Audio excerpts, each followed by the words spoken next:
वार्ता news network.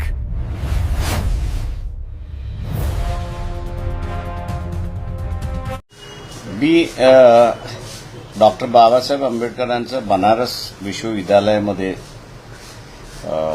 53-54ला त्यांनी असं जे वक्तव्य केलं ते पुन्हा आज या ठिकाणी असताना मानतो। त्यांनी असं मानलं की भारतीय नागरिक हा क्रॉसरोडवरती आहे किंवा पॅरलल जाणाऱ्या रेल्वे पटरीवरती आहे। या दोन्हीही कधी एकमेकाला भेटणार नाहीत, मिळणार नाहीत, समाविष्ट होणार नाहीत।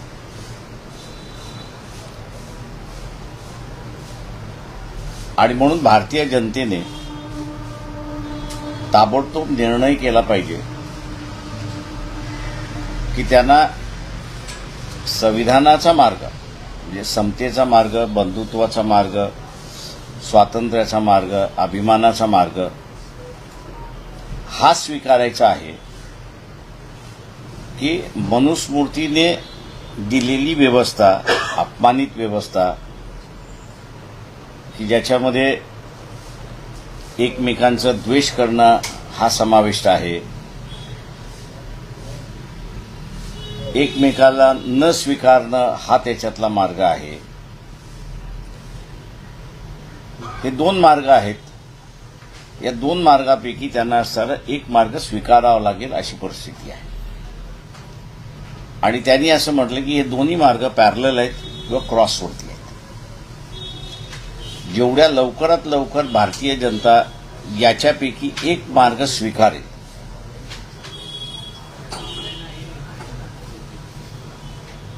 तेवढ्याच लवकरात लवकर या देशामध्ये प्रगती आणि विकास करायला सुरुवात होईल अशी असणारी परिस्थिती आहे। आजही 75 वर्षांनंतर आपण असं पाहिलं तर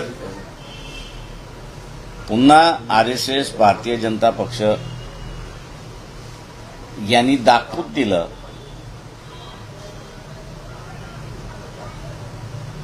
की जे त्यांनी 1950ला नागपूरला केलं, सरदार पटेल यांच्या करारनामा झाला त्या संदर्भात त्यांनी असा केला की एका बाजूला भारतीय फ्लॅग तिरंगा हा फडकावण्यात आला, त्याच्या लगेच 2 मिनिटांनंतर जो फ्लॅग काल अयोध्येला फडकवण्यात आला तसाच एक फ्लॅग 15 ऑगस्ट 1950ला फडकवण्यात आला अशी असणारी परिस्थिती आहे। त्याच्यामुळे आरएसएसनी भारतीय संविधान मान्य केलंय असं कुठेही दिसत नाही। 75 साल झाले तरीही असणारा या ठिकाणी हा प्रश्न निकाली निघाला नाही। आणि म्हणून कालच्या संविधान सन्मान दिनाच्या निमित्ताने तुम्ही आता ऐरणीवरती असताना आणलेला आहे की संविधानवादी एका बाजूला आणि संविधान विरोधी एका बाजूला हा कुठेतरी एकदा फैसला झाला तर मी असं म्हणेन की आज आपली असणारी इंडस्ट्रियल किंवा मिलिटरी डिपेंडन्सी ही दुसऱ्या देशांवरती आहे आणि ती आपल्याला असणारं एक्सप्लॉइट करतात आहेत, त्याला कुठेतरी असणारं फुल स्टॉप घालता येईल अशी असणारी परिस्थिती आहे। मी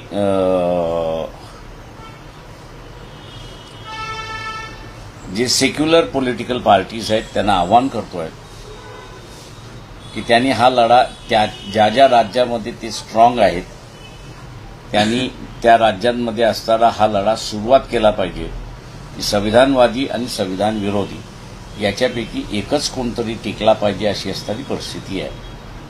आणि ती मला वाटतं जेवढे लवकरात लवकर निर्माण होईल तेवढं मी असताना मानतो की देशाच्या हिताचं आहे अशी परिस्थिती आहे. पण मग कालचा जो झेंडा फडकवला गेला तो जाणीवपूर्वक त्यासाठी कालचा दिवस हो, निवडला गेला काल- होता असं तुम्हाला म्हणायचं? जाणीवपूर्वक निवडण्यात आला, जाणीवपूर्वक तो करण्यात आला. म्हणून मी आपल्या सगळ्यांना असताना म्हणणार आहे की 1950चं नागपूरमध्ये केलेलं फ्लॅग होइस्टिंग याचं दूरदर्शनकडे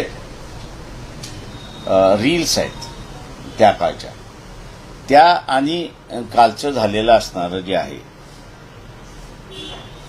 ते लोकांना फक्त उजाला करण्यासाठी, माहिती होण्यासाठी की ह्यांनी अजून ते भांडण मिटवलेलं नाही हे दिसतं.